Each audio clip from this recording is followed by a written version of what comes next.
اور نبی کریم صلی اللہ علیہ وسلم کسی کے بارے میں کہا کہ بھئی یہ جو ہے میرا بچہ ہے، یہ ذرا تھوڑا سا یہ ان چیزوں کی اس کو ذرا عادت ہے، یا اللہ یا رسول اللہ کی دعا کر دے. آپ اس کے سینے پہ ہاتھ مارتے، یا اللہ اس کے دل کو پاک کر دے، اس کو کی مغفرت فرما. ایسے دعا مانگ دیتے تھے جیسے اللہ میاں کا قرب سامنے نظر آ رہا ہے. دعا کر دے، یہ نہیں کسی وظیفوں کے اندر لگ جاؤ جی اے وظیفہ پڑھ لو. آج جیسے ہم لوگ بتا کے گزارے کرتے ہیں، اسی کھڑے دعا کر دے. حدیث سے بھری پڑی واقعات، یا اللہ اس کو عافیت عطا فرما دے، یا اللہ اس کے دل کو دنیا کی محبت سے پاک کر دے. سینے پہ ہاتھ مار، یا اللہ اس کے دل کو جو ہے وہ اپنے علم کے نور سے منور کر دے. اللہم فقہہ فی الدین، یا اللہ اس کو علم کی سمجھ فہم عطا فرما دے. تو اس طرح دعا کر رہے ہیں جیسے اللہ تبارک و تعالیٰ کو دیکھ رہے ہیں. اور ظاہر ہے کہ پیغمبر تو حضوری کے مقام میں، سر کی آنکھوں سے نہ دیکھنے کا اللہ تبارک و تعالیٰ کے ہاں دستور ہے، لیکن دل کی آنکھ سے تو اس طرح دیکھ رہے ہیں جیسے واقعی نظر آ رہے ہیں.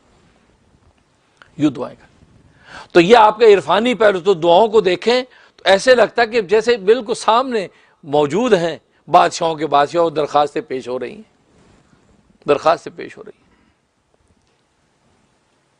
ایک صحابی فرماتے ہیں، بلکہ ان کے بارے میں دیکھا کہ فجر کی نماز پڑھتے فوراً نکل آتے تھے.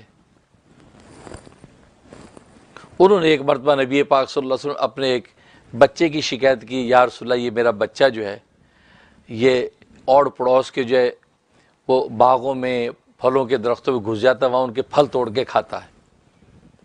آپ اس کے لیے دعا کر دیں، اس کو سمجھائیں. آپ نے اس بچے کو بلایا کہ بیٹا دیکھو، دوسروں کے گھروں کی یہ پھل توڑنا، باغوں میں پھل توڑنا بغیر اجازت کی یہ حرام ہے، یہ صحیح نہیں ہے.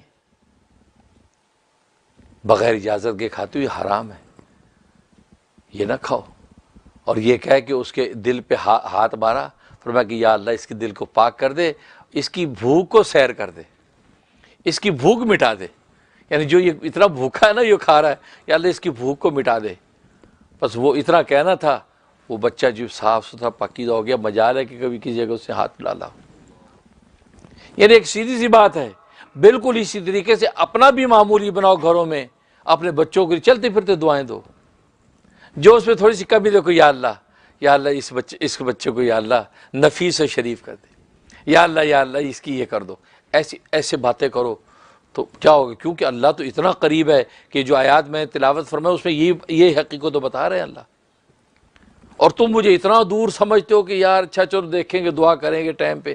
بھائی میں تو قریب ہو، بولو جلدی سے، کیا چاہیے؟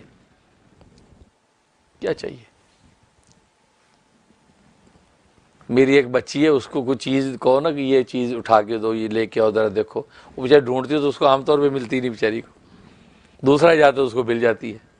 تو میں فوراً کہ یا اللہ میں اس بچے کو چیز مل جائے کرے. یہ ڈھونڈتی ہے جب یا اللہ اس کو چیز مل جائے کرے، اس کی دعا کر. یا اللہ اس بیچاری ڈھونڈتی ہے چیز، اس کو ملتی ہے، دوسرے کو مل جاتی ہے. یا اللہ اس کو چیز ڈھونڈا کرے تو اس کو مل جائے کرے. تو مطلب ہے کہ یہ دعائیں دو، کبھی تو قبول ہوگی.